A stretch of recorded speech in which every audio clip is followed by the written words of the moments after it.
Hi there. Welcome to the Connecting KC podcast. I'm Rachel.Kilmer, also known as Rach the Realtor on the internet, where I love, connecting all things Kansas City. I'm a metro area real estate agent, retired sports reporter, and mom, and probably too old to be calling myself a TikToker, but honestly, that's how we got here. You can learn more at www.rachtherealtorkc.com. But this show is all about introducing you to all of the movers and shakers, interesting people, heartfelt stories, and funny quirks that make this vibrant community home. So let's get right to it with today's episode of Connecting KC.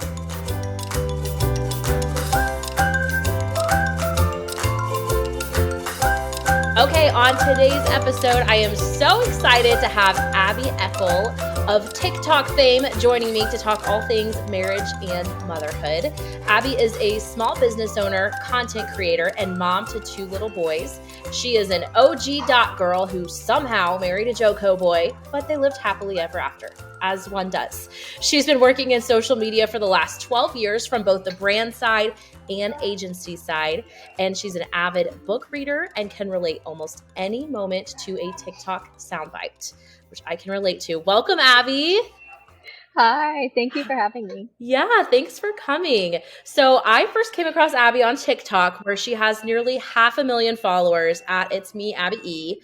But I was Googling you. I was like doing my research here, and Oh God. yeah, so I want to know about your background because you have been creating content for the internet for a long time, pre-TikTok fame. So tell me about your background and how you ended up where you are today.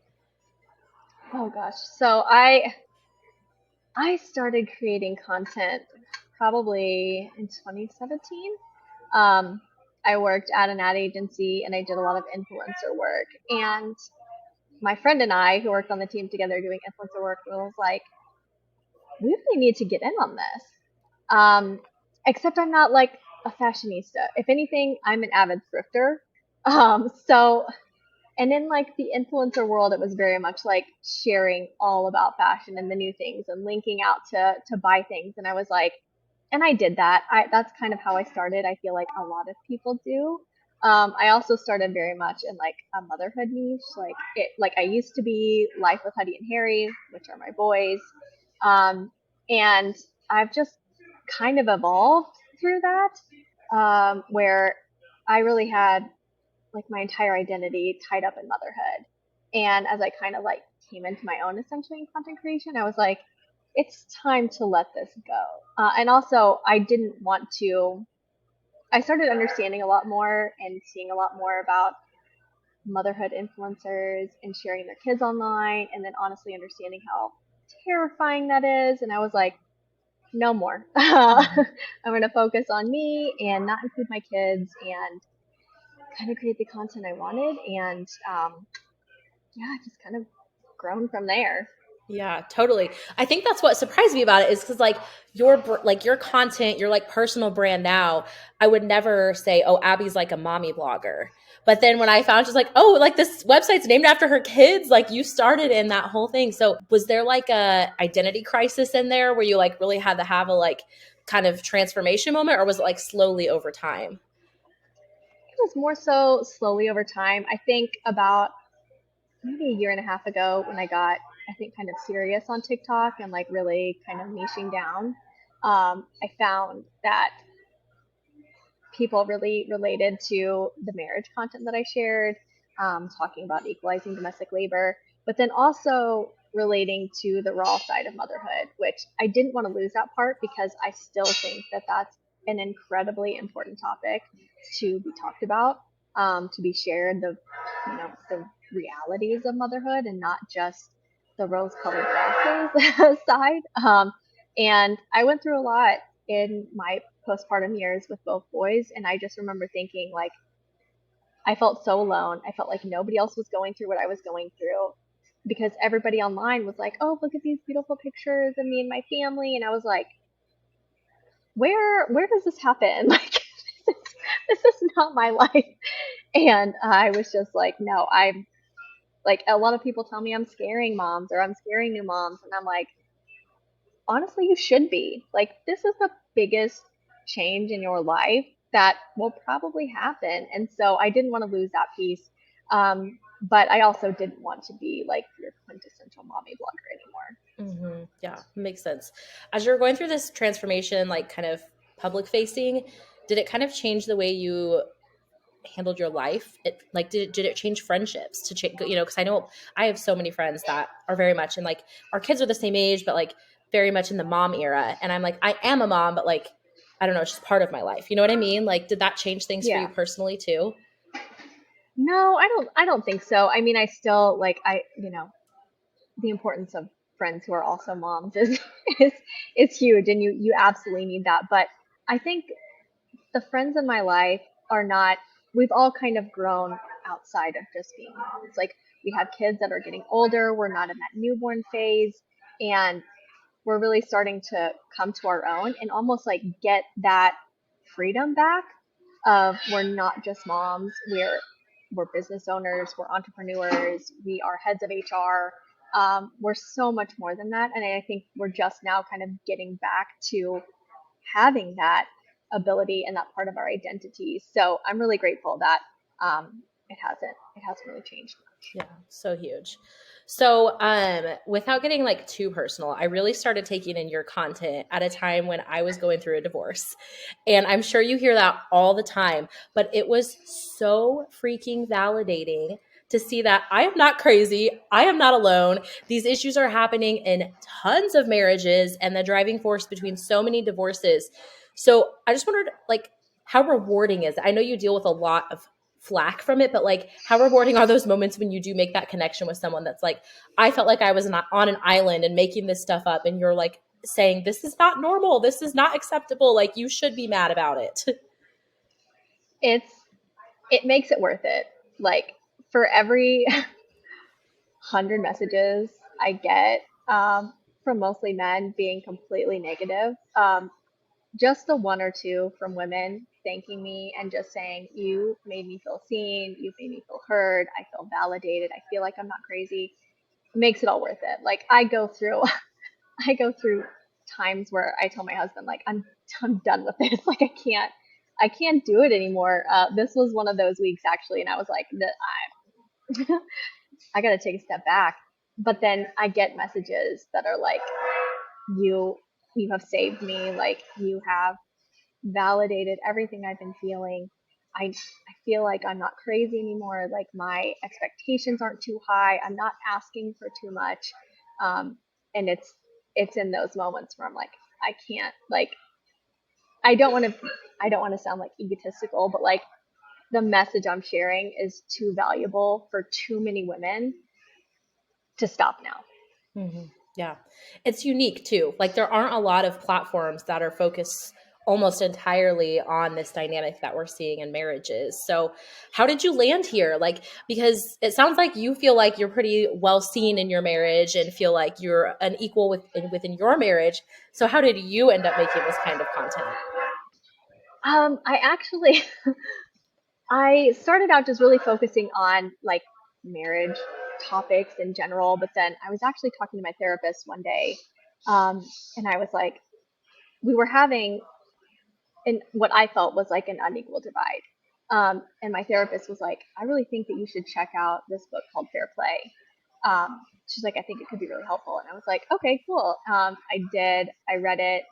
I devoured it. I was like, oh my God, this is so prevalent. The issues that they talk about and how to approach them. And I saw it in my parents' marriages. My mom was a complete stay-at-home mom, and my dad worked. And I was just like, this is. It felt like an actual tangible way to help people, like to actually conquer this unequal divide that so many moms take on, that mental load that I talk so passionately about is so unequal, and it's a huge driver of burnout in moms. And I was just like, this is this is a game changer, and I will preach about this and I will die on this hill. I think it's fantastic. And I just really started taking kind of bits and pieces from the book and just lots of learnings. And the more I talked about it, the more feedback I got and the more I understood that this is a very, very real issue. And there's um, so many people that benefit from the unpaid domestic labor. The whole, like the economy, marriages, employers. And I was like, this is something I'm not hearing a lot about. And I feel like it needs to be discussed more. Yeah, totally, totally.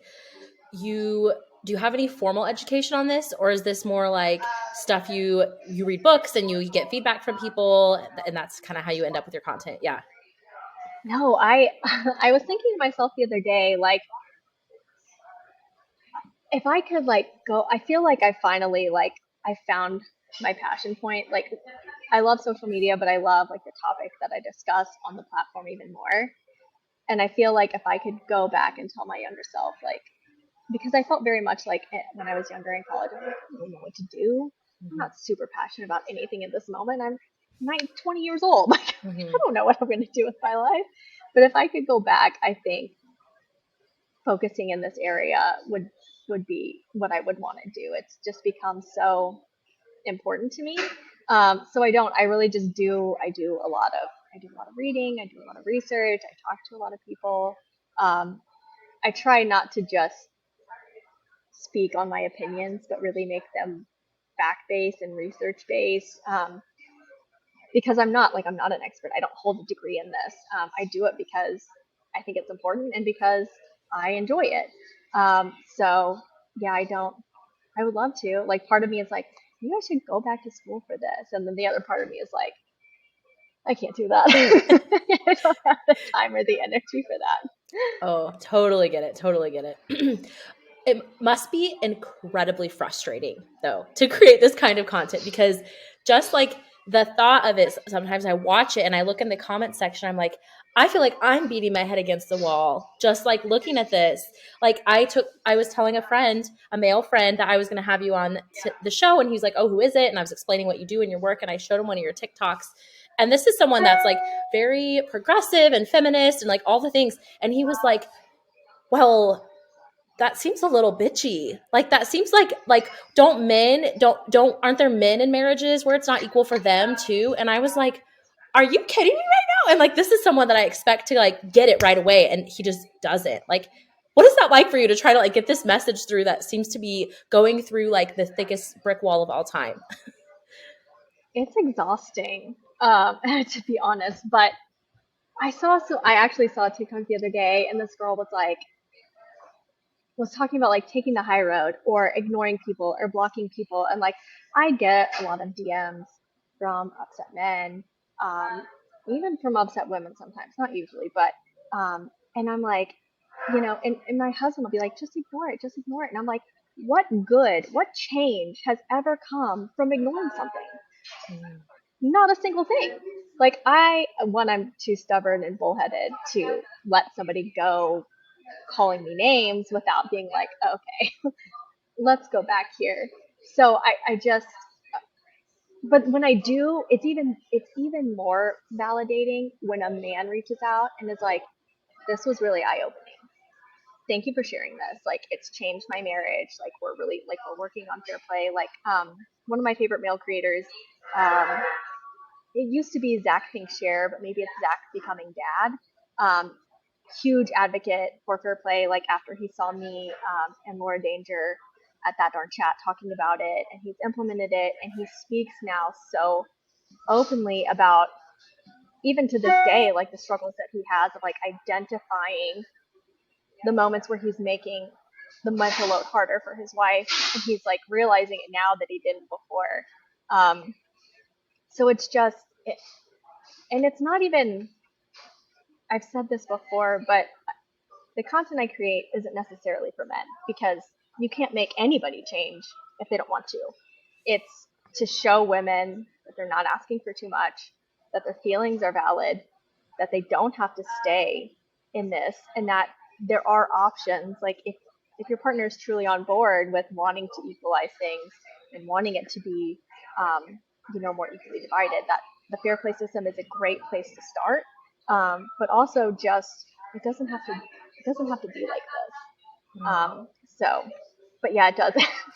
And I get the same kind of, because it's like you said, I get the same kind of comments every time. Well, who mows the lawn? Well, who changes the oil in the car? Well, who shovels the snow? And I'm like, first of all, those things do not happen on a daily basis, a weekly basis, even on a monthly basis. Like, and I went and I just did a video on the stats about that. Like, and even then they're like, your stats are skewed. And I'm like, I can't, I can't do anything else for you. Like, you just don't care. Like, you just want to be heard and you want to be right. And that is what it is. Yeah, so true. Well, that was actually one of my questions. If you do have men that reach out that are actually taking in your content and actually are listening, it sounds like that is happening on a small scale, but at least it's happening, right? It is. I'll take the W for that. It is few and far between, but when it does happen, it's like, wow, okay, um, it is possible, and I'm thankful for them. Because for whatever reason, they think that like I hate all men. I'm like, I don't hate all men. I hate when men, like I hate when men do these things. Like I hate when men like just gaslight women and they just override everything. Like when women are talking about the hardships that they face, they're like, oh, well, men too. Well, men too. And I'm like, we're all aware of that. Two things can be true at once. Nobody is invalidating the experiences that you've had. We're just not discussing that topic right now. They just can't, they don't always seem to grasp that. But yeah, the men, and like World Shaker is one of my favorite TikTokers as well. He talks about really bluey a lot, but he talks about fair play and equalizing domestic labor too. So it's great to see, and I've noticed a lot more men coming out and feeling confident and talking about these kinds of things. But even they probably get more flack than I do from the other men followers that they get, or the other men that come across their content, just probably just regurgitating the same things that they say to me. Mm-hmm. I kind of alluded to this earlier, but so I'm single, divorced, I have a kid, have my own household, everything.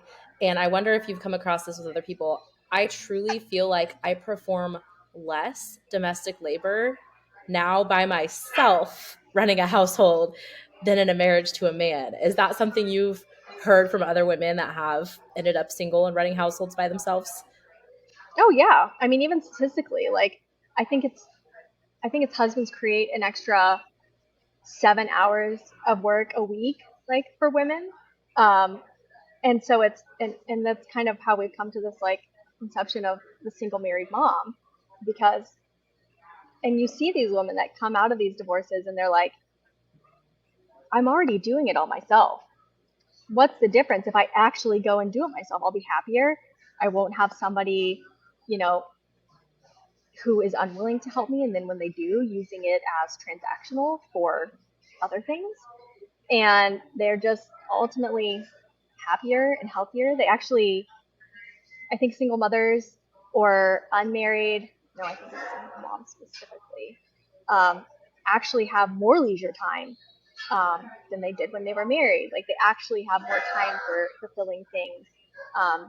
And we've all learned that single, unmarried women are the happiest in the world, which, as for divorced or single mothers, um, it's a little bit different. But there's a lot less that they have to carry and they have to worry about.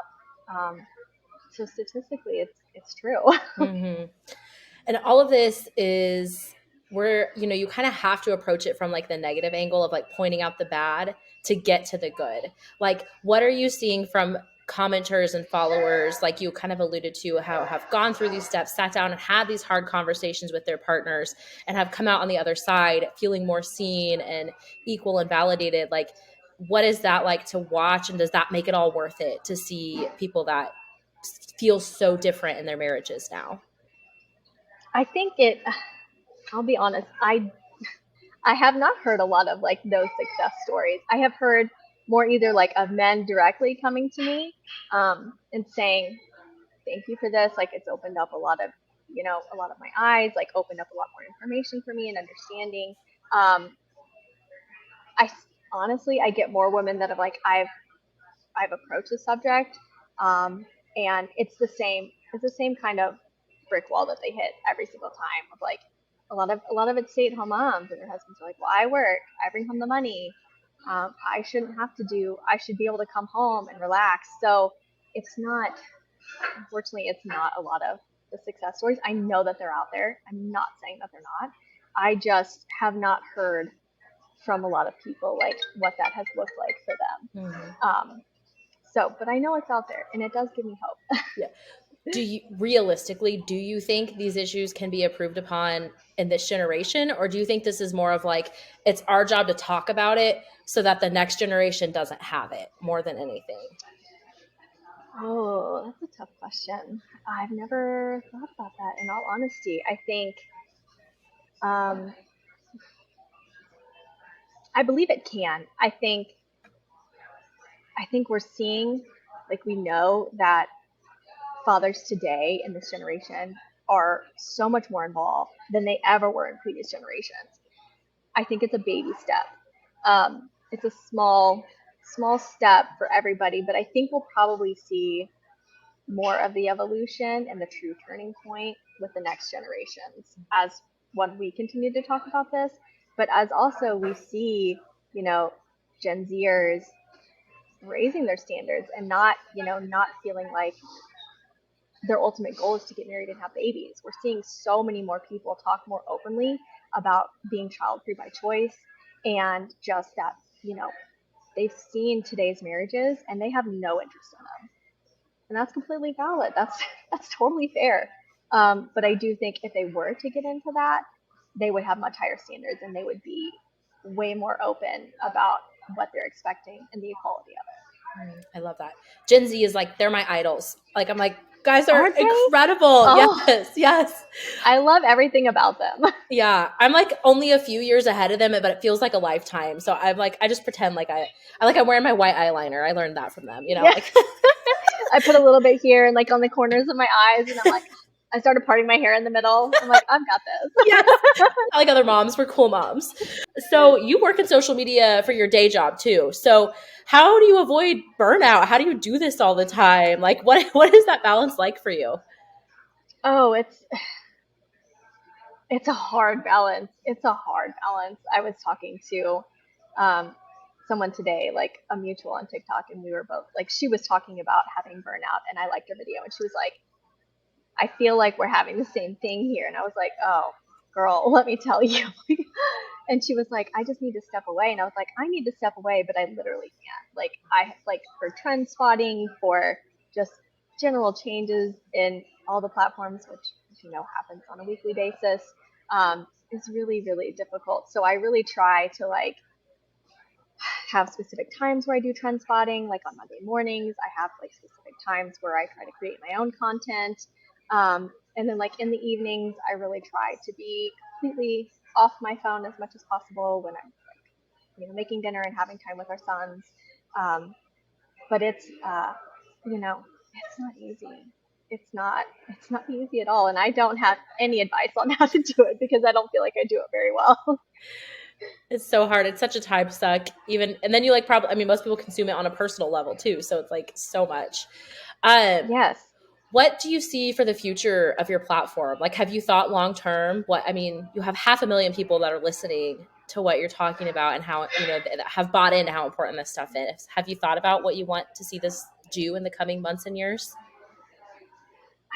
I haven't because because I feel like I'm always at the mercy of my clients in terms of creativity. I feel like I've always got guardrails up from them, which is rightfully so. It's their brand. I work for them. This has always been a creative outlet for me where I get to take the reins. I get to do what I want to do. I get to talk about what I want to talk about. And it's really just something that's my own outside of being a mom. Everybody's like, "What are your hobbies?" And I'm like, "Oh, mom, like, what do you think? What do you think? I don't have any hobbies. I read every night and I create content. Those are my hobbies. So I don't have any I don't have any plans or goals for it. Like my goal was to hit like 500,000.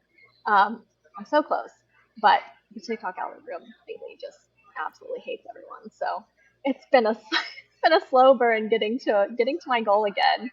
But I don't have anything that's just like this is really really wanted to go. I just want to keep talking about this message and continuing to get more women who understand it and just reach more women to know that they're valid, to know that they're not asking for too much, and it doesn't have to be this way.